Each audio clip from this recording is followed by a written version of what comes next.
Hello दोस्तों, नमस्कार। आज के इस न्यू वीडियो में आपका स्वागत है। आज के इस न्यू वीडियो में हम लोग पढ़ेंगे बीए सेमेस्टर 3 का संस्कृत फर्स्ट यूनिट में जो सिलेबस दिया गया है उसके अनुसार ये जो है 2024 से 28 वाले स्टूडेंट जो सेशन 2024 से 2028 है उनके लिए है। ठीक है, कम समय में जो है बेहतरीन तैयारी यहाँ पे होगा। ठीक है, न्यू सिलेबस के अनुसार। तो बढ़ते हैं अपनी क्लास की तरफ। पहला जो है यहाँ पे संहिताओं का सामान्य परिचय, ठीक है, एवं प्रतिपाद्य विषय। संहिताओं का सामान्य परिचय एवं प्रतिपाद्य विषय। देखिए, संस्कृत भाषा को देववाणी, सुरभाती आदि नामों से जाना जाता है। ठीक है, संस्कृत भाषा को जो है देववाणी कह सकते हैं, सुरभाती कह सकते हैं, प्राचीनीय भाषा भी कह सकते हैं। यह भाषा जो है ना संसार की सबसे प्राचीन भाषा मानी जाती है। प्राचीन काल में सभी दैनिक वार्तालाप में जो है संस्कृत भाषा का ही प्रयोग करते थे। यानी कि कोई भी शब्द बोला जाता था तो संस्कृत में ही बोला जाता था। कोई यानी कि संस्कृत में ही वार्तालाप भी होता था। इस भाषा का जो है साहित्य सबसे अधिक विपुल एवं शुद्ध रूप से प्राप्त होता है। ठीक है, अच्छी तरह प्राप्त होता है। ठीक है, तो संस्कृत भाषा के जो है दो रूप प्राप्त होते हैं, वैदिक एवं लौकिक। ठीक है, संस्कृत भाषा के कितने रूप? तो वैदिक एवं लौकिक।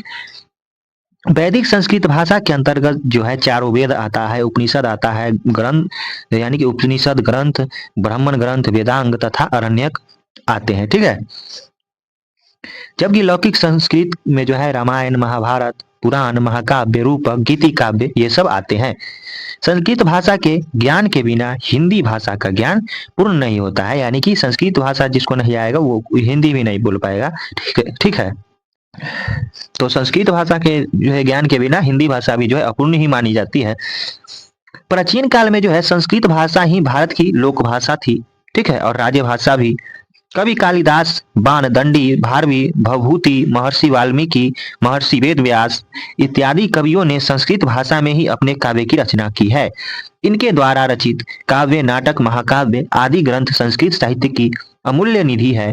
ज्ञान विज्ञान की दृष्टि से भी यह भाषा बहुत ही महत्वपूर्ण है। ठीक है,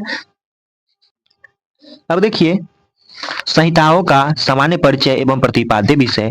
देखिए, संहिताओं में जो है चारों वेद आते हैं, अर्थात ऋग्वेद, यजुर्वेद, सामवेद, अथर्ववेद की गणना होती है इसमें।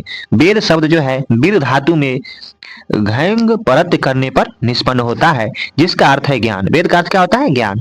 हमारे प्राचीन ऋषियों ने जो ज्ञान की प्राप्त यानी कि ज्ञान की जो है ज्ञान प्राप्त किया था उसका संग्रह वेदों में जो है प्राप्त होता है। ठीक है, प्राचीन ऋषि जो कैसे ज्ञान प्राप्त किए थे, क्या उनके पास ज्ञान था, उसका जो है सभी संकलन जो है उसका कहाँ मिलता है? तो वेद में मिलता है। वेदों की को जो है श्रुति के नाम से भी जाना जाता है। याद रखिएगा, वेद को जो है श्रुति के नाम से भी जाना जाता है। ठीक है, इसका प्रमुख कारण यह है कि इन्हें गुरु शिष्य परंपरा के माध्यम से ही सुरक्षित रखा गया था। यानी कि गुरु शिष्य यानी कि गुरु जो है शिष्य को पढ़ाता था। वैदिक परंपरा को आगे जो है बढ़ाते आए हैं, अतः वेद आप्त वचन कहलाते हैं। ठीक है, अर्थात वेद को जो है श्रुति भी कहते हैं। वेद जो है आर्य धर्म की आधारशिला है। किसकी? तो आर्य धर्म की। धर्म के मूल तत्वों को जानने के लिए वेदों का ही सहारा लिया जाता है। मनु ने तो वेद को जो है धर्म का मूल बतलाया है। मनु क्या बतलाए हैं? वेद को जो है धर्म का जड़ बतलाए हैं, मूल बतलाए हैं। वेदो अखिलो धर्म मूल, ये जो है मनु स्मृति का जो है श्लोक है। वेदो अखिलो धर्म मूल, धर्म के कार्य संपन्न करने के लिए वेदों एवं उनमें निबद्ध मंत्रों का ही आश्रय लिया जाता है। देखिए, वेदों यानी कि अखिलो धर्म मूल का मतलब होता है वेद जो है धर्म का मूल है, और धर्म के कार्य के लिए संपन्न यानी कि धर्म के कार्य संपन्न करने के लिए वेदों एवं उनमें निबद्ध मंत्रों का ही आश्रय लिया जाता है। महर्षि पतंजलि ने तो धार्मिक अनुष्ठान का यानी कि धार्मिक अनुष्ठान को पूर्ण करने के लिए वेदों को जो है अनिवार्य बतलाया है तथा वेदाध्ययन को परम तप माना है। कौन? तो महर्षि पतंजलि। भारतीय संस्कृति का सही ज्ञान वैदिक साहित्य से ही प्राप्त होता है। ठीक है, वेदों को ही सभी विद्याओं का आधार माना जाता है।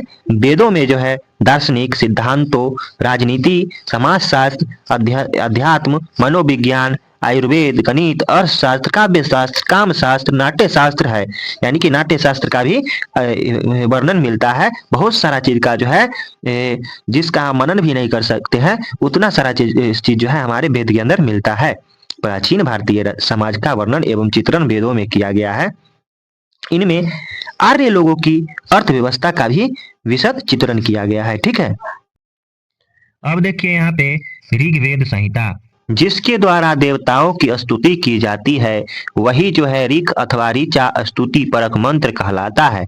ठीक है, तो यानी कि ऋग्वेद में अग्नि, समृद्धि आदि देवताओं की स्तुति का निर्देश किया गया है। ठीक है, यानी कि जिसके द्वारा देवताओं का स्तुति की जाती है वही ऋक है, यानी कि ऋग है। ऋचा स्तुति परक मंत्र भी इसको कह सकते हैं ऋग को। ठीक है, तो ऋग को ऋचा भी कह सकते हैं। तो क्या है, तो जिसके द्वारा देवताओं का अध्ययन किया, यानी कि देवताओं की स्तुति की जाती है, वही ऋग कहलाता है। ऋग्वेद में जो है अग्नि, समृद्धि आदि देवी देवताओं की स्तुति का निर्देश किया गया है। मंत्रों द्वारा ही विभिन्न देवताओं का आवाहन किया गया है।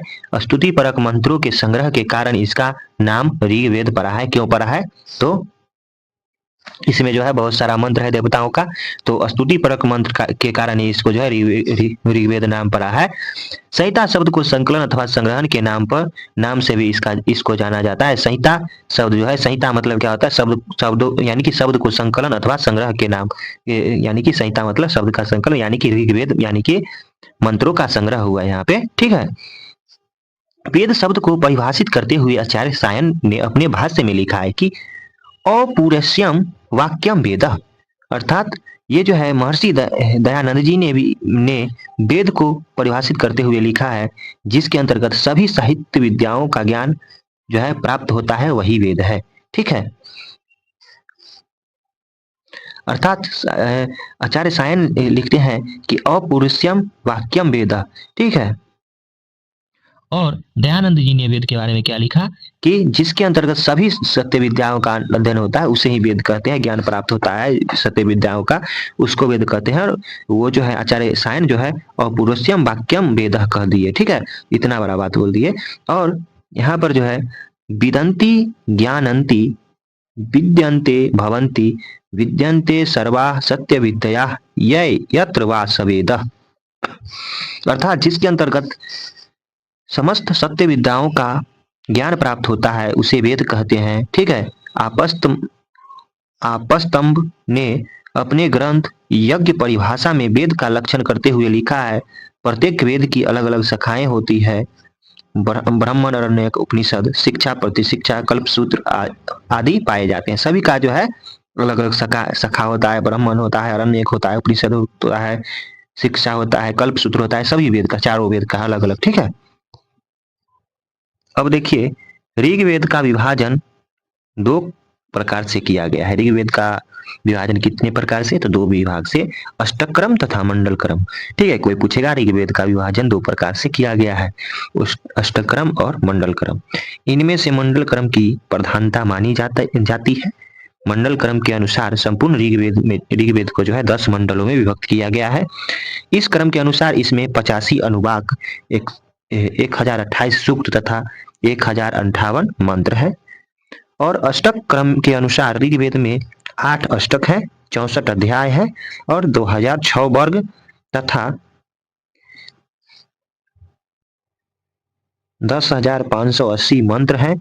इन दोनों क्रमों के अनुसार शब्दों की यानी कि इन दोनों क्रमों के अनुसार जो है ऋग्वेद में शब्दों की संख्या कितना है, 1,53,826 तथा अक्षरों की संख्या जो है 4,32,000 है। ठीक है, शब्दों की यानी कि अक्षरों की संख्या। 11 जो है खील सूत्र भी सम्मिलित है इसमें। ठीक है, खील सूत्र क्या होता है ये हम आपको आगे बताएंगे। देखो अखिल सूत्र है, ठीक है, यानी कि खील सूत्र जो है कितना है, तो 11 खील सूत्र जो मंत्र मूल ग्रंथ संहिता में नहीं हो और आवश्यकता अनुसार संग्रह कर लिया गया हो, उसे खील कहते हैं। ठीक है, यानी कि वेद में नहीं लिखा गया और आवश्यकता अनुसार लिख दिया गया हो। कुछ विद्वानों का मानना है कि साकल और बास्कल इन दोनों शाखाओं में से जो है जिसका विभाजन मंडल क्रम में किया गया है, वह साकल सखा तथा जिसका विभाजन अष्टक क्रम में किया गया है वह वास्कल सखा के नाम से जानी जाती है। ऋग्वेद के मंडलों को संक्षिप्त यहाँ पे नीचे सारणी दिया गया है। तो क्या कहा गया कि साकल और वास्कल जो है इन दोनों शाखाओं में से जो है जिसका विभाजन मंडल क्रम में हुआ है ना, वो जो है क्या है, साकल है, और जिसका विभाजन जो है अष्टक क्रम में हुआ है वह वास्कल शाखा के नाम से जाना जाता है। ठीक है, और यहाँ पे जो है सारणी भी दिया गया है। देखिए मंडल 1 में जो है, मंडल प्रथम मंडल में जो है अग्नि, इंद्र, मरुत, अश्विन, इंद्रवायु, मित्रा, वरुण, समिता, पूषा, आप, वरुण, उषस, रुद्र, शाम, सूर्य, विष्णु आदि देवताओं का जो है सूक्त दिया गया है। दूसरा मंडल में भी अग्नि, इंद्र, ब्राह्मण, बृहस्पति यानी कि बृहस्पति, विश्वदेव, देवा, मरुत, रका, सिनीवाली, सरस्वती आदि। और तीसरा में अग्नि, यूप, इंद्राग्नि, विश्वामित्र, नदी आदि। चौथा में जो है अग्नि, रुद्र, सेन, धावा, पृथ्वी, वायु, क्षेत्रपति आदि। पांचवा में जो है अग्नि, इंद्र, विश्वदेव, अत्रि, मित्रा, वरुण, अश्विन आदि। छठा में जो है अग्नि, इंद्र, विश्व, देवा, गावा, उषा। ठीक है, सतवा में जो है अग्नि, इंद्र, नदी, अश्विनी, वरुण, सरस्वती, मांडुका इत्यादि। और आठवां में जो है इंद्र, अश्विनी, अदिति, आदित्य, मित्रा, वरुण, सुपर्ण आदि। नौवा में पवनमान, क्षोभ आदि विषयक मंत्र है। और 10वां में जो है यम, यमी, अक्षा, मनः, ज्ञानम, पुरुषम, पुरुरवा, उर्वशी, रश्मा, पानी, प्रजापति, श्रद्धा, संज्ञानम आदि। ये सब जो है क्या क्या जो है मिला है 10वें मंडल में, किस बारे में बताया गया है, मंत्र किसके बारे में लिखा गया वो दिया गया है। अब देखिए यहाँ पे संहिता का सामान्य परिचय यहाँ पे दिया गया है शॉर्टकट में। संहिता जो है, संहिता वेद या शाखाएं यहाँ पे, तो ऋग्वेद का जो है शाखा जो है शाखल शाखा, वास्कल शाखा और अश्वलायन शाखा, संखायन शाखा, मांडुकायन शाखा, ये सब जो है, ठीक है, शाखा है ये सब किसके, तो ऋग्वेद के। और ब्राह्मण ग्रंथ जो है ऐत्रेय ब्राह्मण, यानी कि ये जो है ऐत्रेय ब्राह्मण और संखायन ब्राह्मण, ठीक है, जिसको कौशिकी भी कहा जाता है, और ऐत्रेय को जो है सुनह शेप संखायन कहा जाता है। ठीक है, इसमें जो है ऐत्रेय ब्राह्मण में जो है वरुण देव की स्तुति किया गया है, और संखायन में जो है विभिन्न यज्ञों का विषय वर्णित है। ठीक है, और अरण्यक जो है ऐत्रेय अरण्यक और संखायन, यानी कि अरण्यक जो है ऐत्रेय अरण्यक और संखायन। ठीक है, और उपनिषद जो है, उपनिषद अर्थात ऐत्रेय उपनिषद, कौशिकी उपनिषद और वास्कल उपनिषद। ठीक है, और शिक्षा ग्रंथ जो है पाणिनीय शिक्षा और ऋक प्रतिशाख्य शिक्षा, ये जो है, और रिकल शिक्षण अर्थात रिकल क्षण शिक्षा। ठीक है, जिसको सोना रिकल रिकल क्षण शिक्षा। ठीक है, और स्रोत सूत्र जो है अश्वलायन और कौशिकी स्रोत सूत्र, और गृह सूत्र जो है अश्वलायन, कौशिकी और शाम्य, और धर्म सूत्र जो है वशिष्ठ। और पूरा देखते हैं तो प्रमुख देवता जो है इनके इंद्र हो जाते हैं, प्रमुख आचार्य जो है बैल हो जाते हैं, प्रथम भाष्यकार जो है स्कंद स्वामी हो जाते हैं, और प्रथम पदपाठ कर्ता जो है ऋषि जो है साकल हो जाते हैं। ठीक है, देखिए ऋग्वेद के जो है, ऋग्वेद के आचार्य कौन है, पैल है, यजुर्वेद के वैशंपायन है, सामवेद के जैमिनीय है, अथर्ववेद के सुमंतु है। ये जो है ऋग्वेद के पैल है, यजुर्वेद के वैशंपायन है, सामवेद के जैमिनीय है, अथर्ववेद के सुमंतु है, ऋषि। ठीक है, और जो है देवता देखिए, ऋग्वेद के देवता अग्नि है, यजुर्वेद के वायु है, सामवेद के आदित्य है, और अथर्ववेद के सोम है। ये सब याद करने वाला चीज है। वेद यानी कि ऋग्वेद के अग्नि देवता है मेन, और यजुर्वेद के वायु, और सामवेद के आदित्य, और अथर्ववेद के सोम। ठीक है, और देखिए चारों वेद के यज्ञों में ऋत्विक की नियुक्ति की जाती है। ऋत्विक पेशेवर पुजारी होते हैं, वे यज्ञों के संचालक में अहम भूमिका निभाते हैं। वेद एवं ऋत्विक, ऋग्वेद के जो है होता है, यजुर्वेद के अध्वर्यु है ऋत्विक, सामवेद के उद्याता ऋत्विक है, अथर्ववेद के ब्रह्मा है। ऋग्वेद के होता ऋत्विक है, यजुर्वेद के अध्वर्यु ऋत्विक है, सामवेद के उद्गाता है और अथर्ववेद के ब्रह्मा है। ठीक है। और वेदों के उपवेद यहाँ पे दिया गया है। वेदों के उपवेद, ऋग्वेद के उपवेद जो है आयुर्वेद है, यजुर्वेद के जो है धनुर्वेद है, सामवेद के गंधर्ववेद है, अथर्ववेद के सर्पवेद है। ठीक है। ऋग्वेद के उपवेद आयुर्वेद, यजुर्वेद के उपवेद धनुर्वेद, सामवेद के उपवेद जो है गंधर्व देव वेद और अथर्ववेद के उपवेद सर्पवेद। ठीक है। अब देखिए वेदों को जो है अलग अलग जो है पाठों में अलग अलग पाठ और अलग अलग व्याख्याएं। देखिए शाखा और वेद, ऋग्वेद के शाखा साकल और वास्कल, यजुर्वेद के मध्यंदी और कान्नव तैतरीय में तैरायनी, सामवेद के कौथुम रानायनी जैमनीय और अथर्ववेद के शाखा शौनक और पैपलाद। ये याद रखिएगा शाखा। ठीक है। अब देखिए ब्राह्मण ग्रंथ यहाँ पे दिया गया है। ब्राह्मण ग्रंथ जो है ब्राह्मण ग्रंथों में वेदों के मंत्रों और वचनों की व्याख्या होती है। ऋग्वेद में जो है ऋग्वेद के जो है ऐतरेय ब्राह्मण और कौशिक की। ठीक है। और यजुर्वेद के जो है देखिए यजुर्वेद को जो है दो भागों में बांटा जाता है, शुक्ल यजुर्वेद और कृष्ण यजुर्वेद। तो शुक्ल यजुर्वेद को जो है शतपथ ब्राह्मण है और कृष्ण यजुर्वेद के लिए तैत्तिरीय ब्राह्मण। और सामवेद का जो है तांडय, षड्विश, साम विद्यान, अर्षे, देवता ध्यान, उपनिषद। ठीक है। ये सब है। ठीक है। और संहितोपनिषद ब्रह्म और वंश ब्राह्मण। ठीक है। और अथर्ववेद के जो है गोपत ब्राह्मण है। ठीक है। ये सब जो है याद रखिएगा। और वेदों के अंतिम भाग को जो है उपनिषद कहा गया है। उपनिषद की संख्या जो है 200 है। इतिहासकारों के मुताबिक उपनिषद जो है 108 उपनिषद ज्ञात है, जिनमें से 11 उपनिषद मुख्य उपनिषद है। ठीक है। देखिए वेद और उपनिषद, ऋग्वेद में जो है त्रय संख्यायन यानी कि ऋग्वेद के त्रय संख्यायन उपनिषद है। शुक्ल यजुर्वेद के ईशोपनिषद और वृद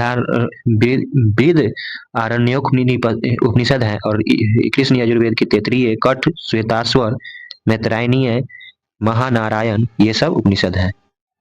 और देखिए सामवेद के जो है सामवेद का उपनिषद छंदोग्य उपनिषद, केनोपनिषद, अथर्ववेद का प्रश्नोपनिषद, मुंडकोपनिषद, मांडुक्योपनिषद। ठीक है। ये जो है अथर्ववेद के लिए है।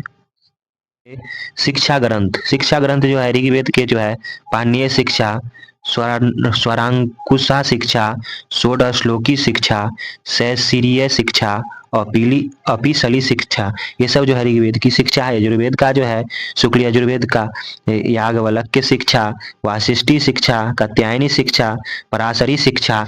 ठीक है। ये जो मध्यानंदिनी शिक्षा, ये सब शिक्षा जो है शुक्ल यजुर्वेद के और कृष्ण यजुर्वेद के भरद्वाज शिक्षा, व्यास शिक्षा, शंभु शिक्षा, कौहलीय शिक्षा, सर्वसम्मित शिक्षा, आरण्यक शिक्षा, सिद्धांत शिक्षा, ये सब जो है कृष्ण यजुर्वेद के हैं। ठीक है। और सामवेद के देखिए गौतमीय शिक्षा, लोमसी शिक्षा, नारदीय शिक्षा और अथर्ववेद के मांडुक्य शिक्षा।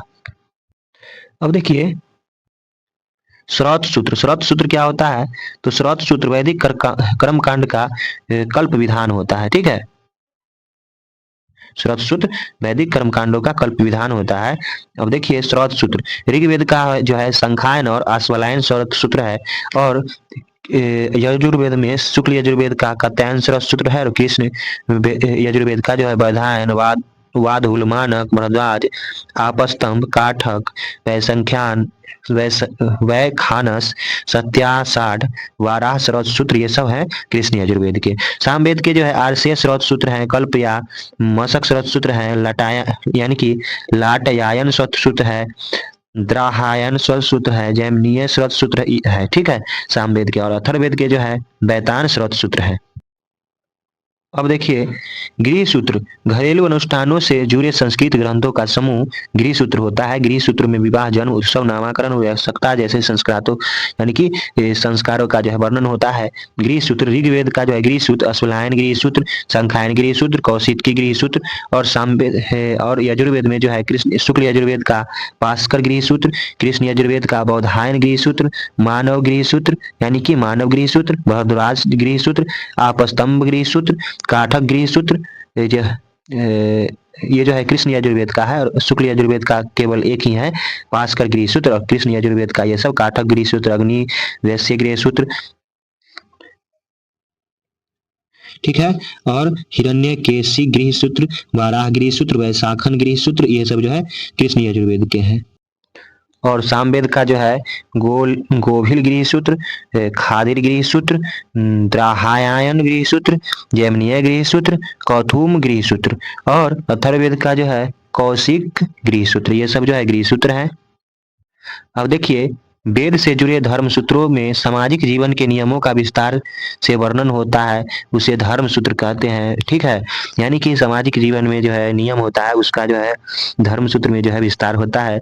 ऋग्वेद का धर्म सूत्र जो है वाशिष्ठ धर्म सूत्र, यजुर्वेद का जो है वैधायन, वैशाखन, आपस्तम, विष्णु, हरित, हिरण्य केशी, शंख, ये सब जो है यजुर्वेद का। सामवेद का गौतम धर्मसूत्र, और अथर्ववेद का कोई जो है धर्मसूत्र प्राप्त नहीं होता है। सुलभ सूत्र संस्कृत के वे सूत्र ग्रंथ है जिनमें यज्ञ वेदियों के निर्माण से जुड़े ज्यामितिक ज्ञान का उल्लेख होता है, ठीक है। यानी कि जिनमें यज्ञ वेदी निर्माण करते हैं यज्ञ का, ठीक है, उसका जो है बात यहाँ पे उल्लेखित होता है। सुलभ सूत्रों में जो है दिए गए ज्ञान से भारतीय गणित के बारे में जानकारी मिलती है। तो यहाँ पर जो है सुलभ सूत्र दिया गया है। ऋग्वेद का कोई सुलभ सूत्र नहीं है। शुक्ल यजुर्वेद का जो है कात्यायन सुलभ सूत्र है, और कृष्ण यजुर्वेद का बोधायन, आपस्तंभ, ठीक है, मानव सुलभ सूत्र है। सामवेद का कोई सुलभ सूत्र नहीं, और अथर्ववेद का भी कोई सुलभ सूत्र नहीं। तो सुलभ सूत्र केवल किसका, तो ऋग्वेद का जो है प्राप्त, यानी कि शुक्ल यजुर्वेद का केवल जो है सुलभ सूत्र प्राप्त होता है। अब देखिए, यजुर्वेद संहिता का सामान्य परिचय देख लेते हैं। यजुर्वेद संहिता में यजुसो अर्थात यज्ञ कर्मों का संग्रह मिलता है। यजुर्वेद संहिता में क्या चीज का, तो यज्ञ कर्मों का संग्रह है। यजुस का अर्थ है जिसमें अक्षरों की संख्या नियत न हो, ठीक है, अर्थात अनियत, यानी कि अनियता अक्षरावसानो यजु, जिसमें अक्षर की संख्या निहित ही नहीं हो, उसे यजुर्वेद कहा गया है। यह वेद एक जो है कर्मकांडीय वेद है। इस वेद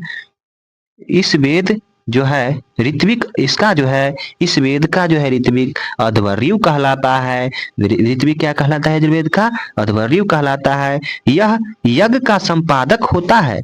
इस वेद का प्रधान देवता वायु, आचार्य वैशंपायन तथा उपवेद धनुर्वेद, और महाभाष्य जो है चरण वयु तथा पुराणों के अनुसार इसमें कितना, तो 101, 100, 109 इत्यादि शाखाओं का इसका पता चलता है, ठीक है। यानी कि ये सब माने हैं।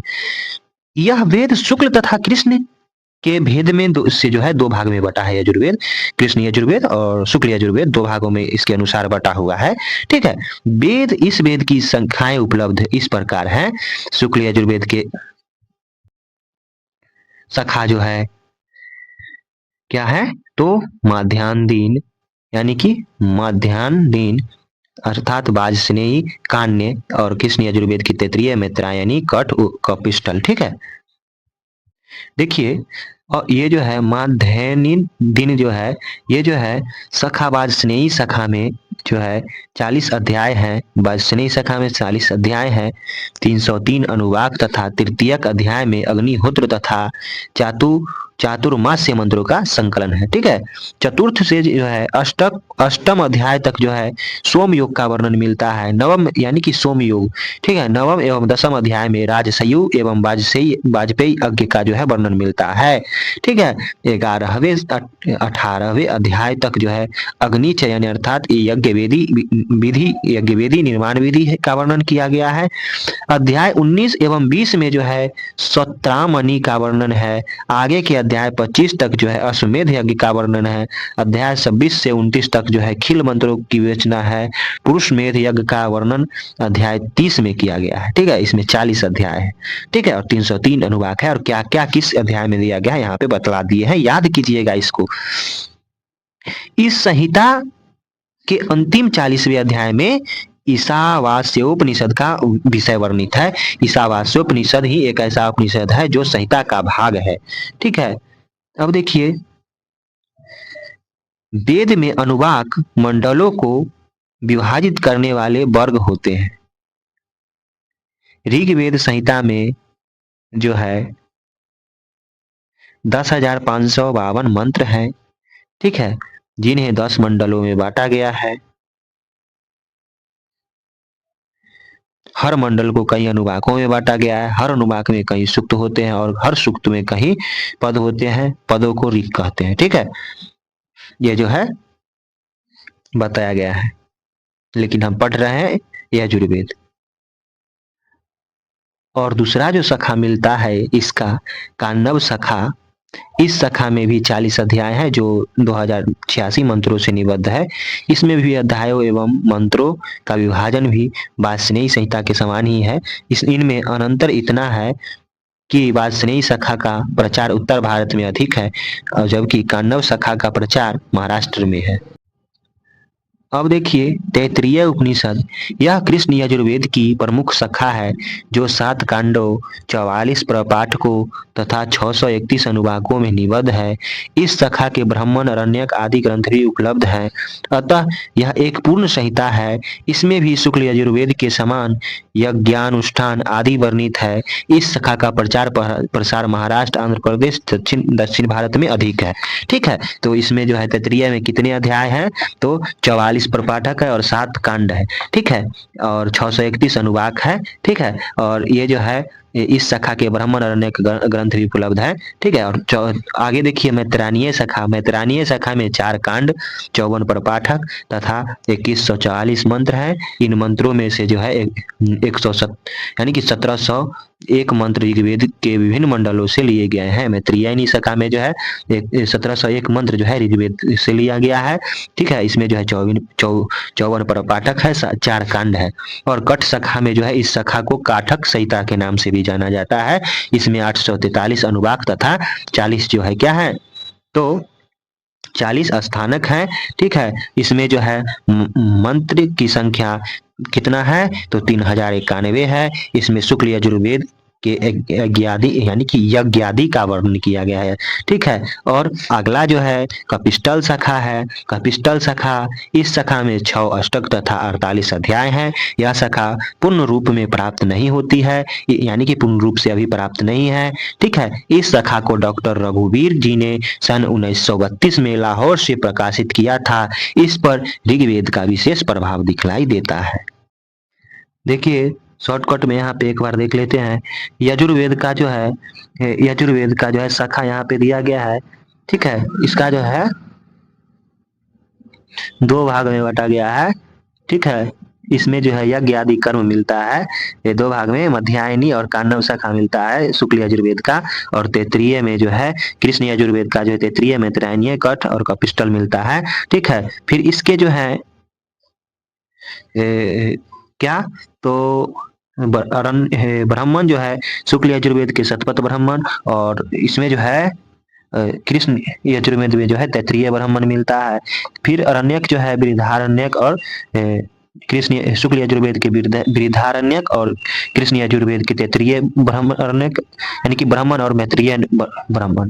ठीक है, और फिर जो है उपनिषद जो है शुक्ल यजुर्वेद का ईशोपनिषद, बृहदारण्योपनिषद और कृष्ण यजुर्वेद का जो है कठोपनिषद, मैत्रायनीय उपनिषद, तैत्तिरीय उपनिषद, श्वेताश्वर उपनिषद। ठीक है, और फिर जो है यहाँ पे शिक्षा ग्रंथ जो है शुक्ल यजुर्वेद का वाजस्नेयी शिक्षा, प्रतिशाक्य शिक्षा और कृष्ण यजुर्वेद का भरद्वाज, मांडव्य, वशिष्ठी, याज्ञवल्क्य, व्यास और अवसान निर्णय। ठीक है, यानी कि ये सब शिक्षा है।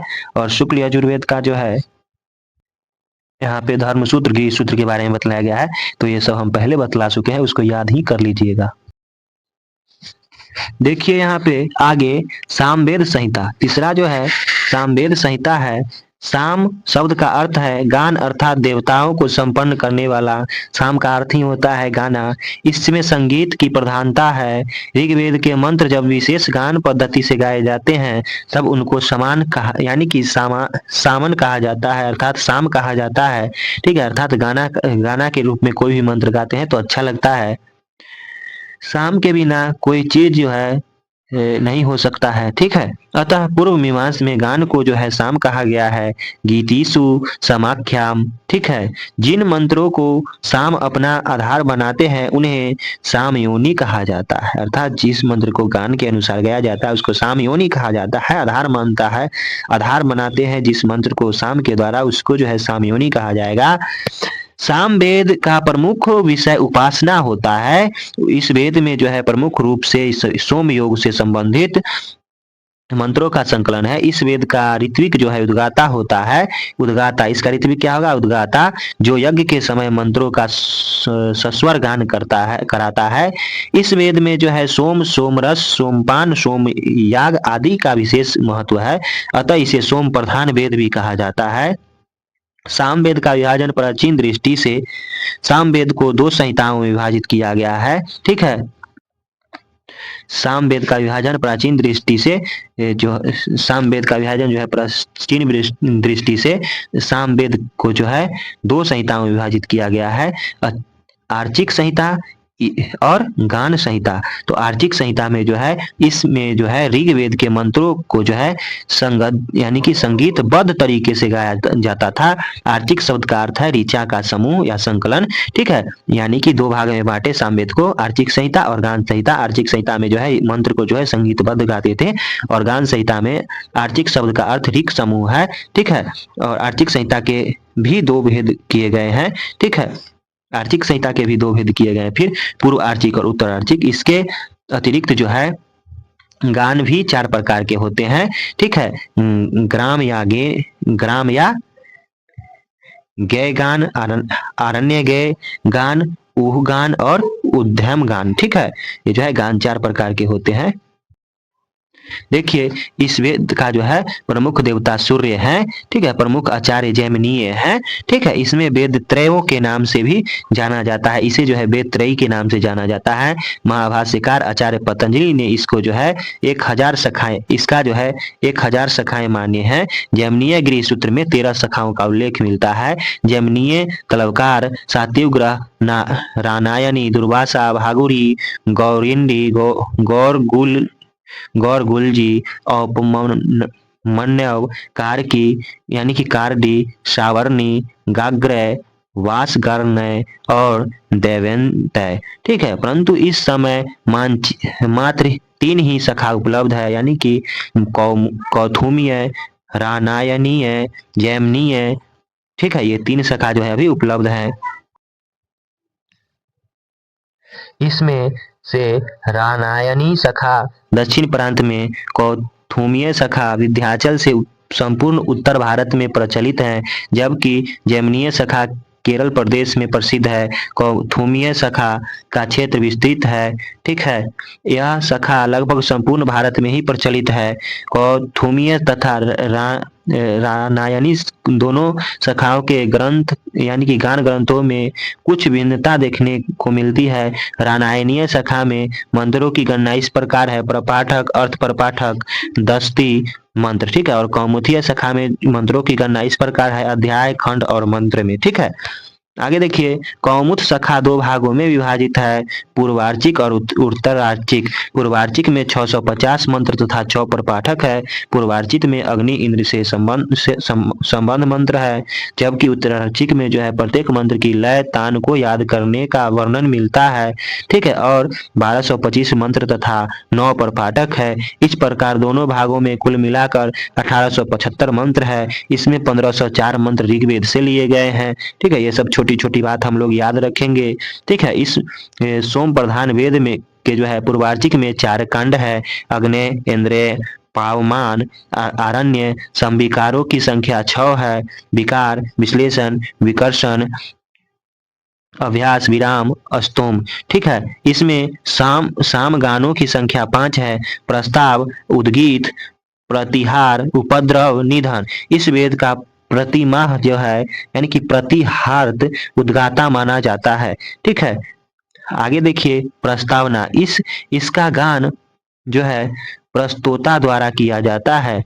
उद्गीत, इसका गान उद्गाता नामक ऋत्विक द्वारा किया जाता है। प्रतिहार, इसका गान जो है प्रतिहार नामक ऋत्विक द्वारा किया जाता है। और उपद्रव जो है इसका गान जो है उद्गाता नामक ऋत्विक द्वारा किया जाता है। और निधन, इसका गान जो है प्रस्तोता, उद्गाता एवं प्रतिहार नामक ऋत्विक द्वारा किया जाता है। किसका गान किस द्वारा किया जाता है, किसके द्वारा, वो बताया गया है। ठीक है, इसमें जो है ज्यादा कुछ याद करने का जरूरी नहीं है। ठीक है, कितने भागों में बांटे हैं तो इसको सामवेद को पूर्वार्चिक, उत्तरार्चिक। ठीक है, फिर जो है उसको जो है यहाँ पे किस के द्वारा गाया जाता है वो दिया गया है। आगे देखिए अथर्ववेद संहिता।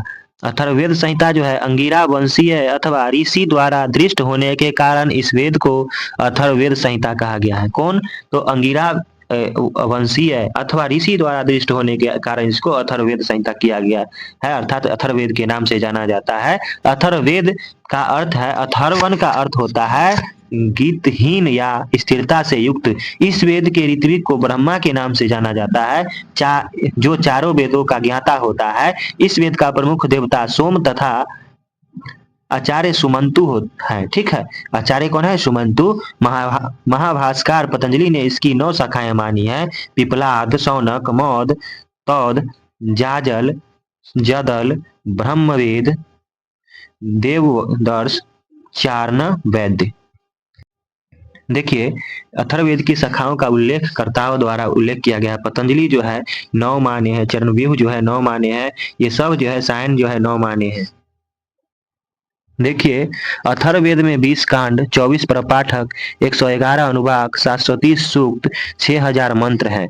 इसमें 12,000 मंत्र ऋग्वेद से लिए गए हैं। इस वेद में मंत्रों का विभाग 2 प्रकार से किया गया है, शांति पौष्टिक कर्म और अभिचारिक कर्म। ठीक है, इसके विभाग कितने प्रकार के? तो 2 प्रकार के, और शांति पौष्टिक और अभिचारिक। अथर्वण ऋषि के नाम पर ही इस वेद का नाम जो है अथर्ववेद पड़ा है, जो अग्नि के आविष्कारक माने जाते हैं। इसके जो है अंतिम 20वें कांड में सोमयाग का वर्णन किया गया है।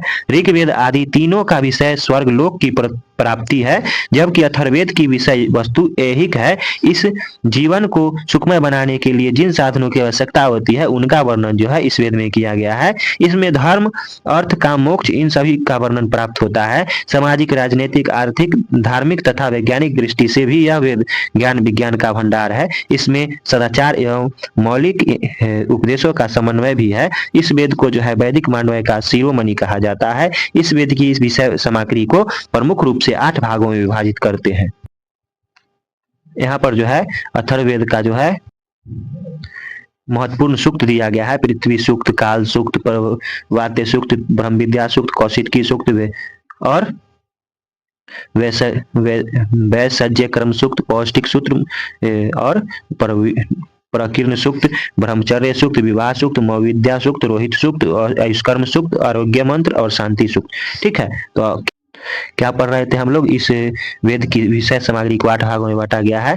देखिए पहला जो यहाँ पे दिया गया है वैसभ्य सूक्त। इसमें रोगों के लक्षण एवं उनके निदान का वर्णन किया गया है। पौष्टिक सूत्र, इन सूक्त में जो है कृषि कार्य, गृह निर्माण कार्य तथा व्यापार से संबंधित मंत्रों का संकलन मिलता है। आयुष सूक्त, इन सूक्त में जो है लंबी आयु प्राप्त करने की प्रार्थनाओं का संकलन मिलता है। इसमें रक्षा सूक्तों का संकलन है। स्त्री कर्म सूक्त, इस सूक्त में प्रेम, विवाह, शांति, संतान प्राप्ति तथा पुत्र की रक्षा हेतु प्रार्थनाओं का संकलन है। और वशीकरण तथा जादू टोना भी इसमें वर्णन मिलता है। राजकर्म सूक्त, ये सूक्त जो है राज कार्यों से संबंधित है। शत्रु को पराजित की प्रार्थनाएं तथा संग्राम। ठीक है, राजकर्म सूक्त, ये सूक्त राज्य कर्मों से संबंधित है। ठीक है, शत्रु को पराजित करने, प्रार्थनाएं तथा संग्राम संबंधित रथ, शंख इत्यादि का वर्णन इस सूक्तों में किया गया है। फिर है छठा प्रायश्चित सूक्त अज्ञात पापों तथा अपराधों के लिए प्रायश्चित सूक्त, चरित्र संबंधी त्रुटि, धर्म का विरोध इत्यादि का प्रायश्चित करने के लिए इन सूक्तों में मंत्र जो है संकलित है। ठीक है, फिर जो है ब्राह्मण सूक्त है। इन सूक्तों में सृष्टि की आदि शक्ति परम ब्रह्म का विवेचन किया गया है। इन्हीं सूक्तों के कारण अथर्ववेद को ब्रह्म वेद के नाम से भी जाना जाता है। ठीक है, और 8वां जो है अभिचार सूक्त है। अभिचार सूक्तों में दैत्य, राक्षस, शत्रु इत्यादि के उद्देश्य से किए जाने वाले विभिन्न विचार एवं उनकी विद्याओं का वर्णन किया गया है। मारण, मोहन, वशीकरण ही जो है इसका जो है अभिचार विधियां कहलाती है। ठीक है, अथर्ववेद को अन्य अनेक नामों से भी जाना जाता है। उनका संक्षिप्त परिचय यहाँ पे दिया गया है। अथर्ववेद को अथर्व ऋषि का नाम इस वेद से संबंध होने के कारण जो है इसे जो है जैद नाम से भी जाना जाता है। अंगिरा वेद, अंगिरा रस वेद, अंगिरा ऋषि तथा उनके पूर्वजों द्वारा दृष्ट होने के कारण इस वेद का नाम अंगिरा वेद भी पड़ा है। अथर्विंग रस वेद, इस वेद में जो है ऋषि अथर्वा तथा ऋषि अंगिरस के पूर्वजों द्वारा दृष्ट मंत्रों के कारण इसे अथर्वंगी रस वेद भी कहा जाता है। ब्रह्म वेद, इस वेद में ब्रह्मा जी द्वारा दृष्ट मंत्रों की संख्या 900 जो है 67 मानी जाती है, इसीलिए इसे ब्रह्म वेद भी कहा गया है। भुवंगिरो वेद, अर्थात इस वेद में जो है भुवंगिरा ऋषि भृंगवीरा ऋषि द्वारा दृष्ट होने के कारण जो है इसे भुवंगी रो वेद कहा जाता है। उनका जो है भुवंगी रो वेद ऋषि का जो है 670 जो है मंत्र मिलता है उनका। अतः गोपत ब्राह्मण में इसे भृंगवंगिरो वेद के नाम से भी पुकारा गया है। छत्र वेद, इस वेद में राजाओं के कर्तव्यों का वर्णन होने के कारण शतपथ ब्राह्मण में इस वेद को छत्र वेद के नाम से भी पुकारा गया है। वैसज्य वेद, इस वेद में आयुर्वेद, चिकित्सा तथा औषधियों आदि का वर्णन होने के कारण इसे वैसज्य वेद भी कहते हैं। छंदोग्य वेद, इस छंद प्रधान होने के कारण अथर्ववेद को छंदोग्य वेद भी कहा गया है। मही वेद, इस वेद में पृथ्वी सूक्त की प्रधान होने के कारण तथा महिति ब्रह्म विद्या के उपदेश होने के कारण इसे महिवेद भी कहा गया है। इस वेद की 9 शाखाओं में से जो है 2 शाखा उपलब्ध है, शौनक शाखा तथा पेपलाद शाखा। शौनक शाखा ही पूर्ण रूप से उपलब्ध है, जिसका संक्षिप्त परिचय यहाँ पे दिया गया है। अथर्वेदीय शौनक शाखा 20 कांड तथा 730 सूक्त तथा 5987 मंत्र है। इसका 17वां कांड सबसे छोटा है, इसमें मात्र 30 मंत्र है। इसमें 50 से भी अधिक सूक्त गद्य भाग में है। आज शौनक शाखा को ही अथर्ववेद संहिता के नाम से जाना जाता है। इस वेद में वर्णित कुंताप सूक्त में राजा परीक्षित के शासन का वर्णन प्राप्त होता है। इसमें जो है 5 उपवेद भी माने जाते हैं। इसके सर्प, पिशाच, असुर, पुराण, इतिहास, ये सब जो है इनके उपवेद हैं। पेपलाद शाखा में जो है पिपलाद ऋषि के नाम पर इसका नाम पेपलाद पड़ा है। इस शाखा की संहिता पेपलाद संहिता है। इस शाखा की एकमात्र प्रति कश्मीर में शारदा लिपि में प्राप्त हुई है। ठीक है, इस शाखा की एकमात्र प्रति जो है प्रतिलिपि कश्मीर में जो है शारदा लिपि में प्राप्त हुई है। तत्कालीन कश्मीर नरेश ने 1875 ईस्वी में वह प्रति प्रसिद्ध जर्मन विद्वान डॉक्टर राय को जो है उपहार रूप में दी थी। ठीक है, अब देखिए पंच हृदयकार ने पेपलाद शाखा का संकेत किया है। उन्होंने पेपलाद शाखा को 20 कांडों का जो है बताया है और 1901 ईस्वी में अमेरिका में इसकी फोटोस्टेट प्रतिलिपि छपी। बाद में डॉक्टर रघुवीर ने इसका सुंदर संस्करण प्रकाशित किया। पतंजलि के प्रमाण से यह स्पष्ट है कि महाभाष्य काल में अथर्ववेद की यही शाखा सर्वाधिक प्रचलित थी। ठीक है, तो आज जो है हम लोग क्या देखें तो संहिताओं का सामान्य परिचय एवं प्रतिपाद्य विषय। आज जो है फर्स्ट यूनिट जो है समाप्त हुआ। ये जो है बहुत ज्यादा है, ये ग्रेजुएशन का सिलेबस के अनुसार। ठीक है, तो आप लोग पढ़ते रहिए, क्लास जारी रहेगा। कुछ ज्यादा नहीं पढ़ना है। ठीक है, इससे ही क्वेश्चन आएगा। तो मिलते हैं अगले वीडियो में। जय हिंद।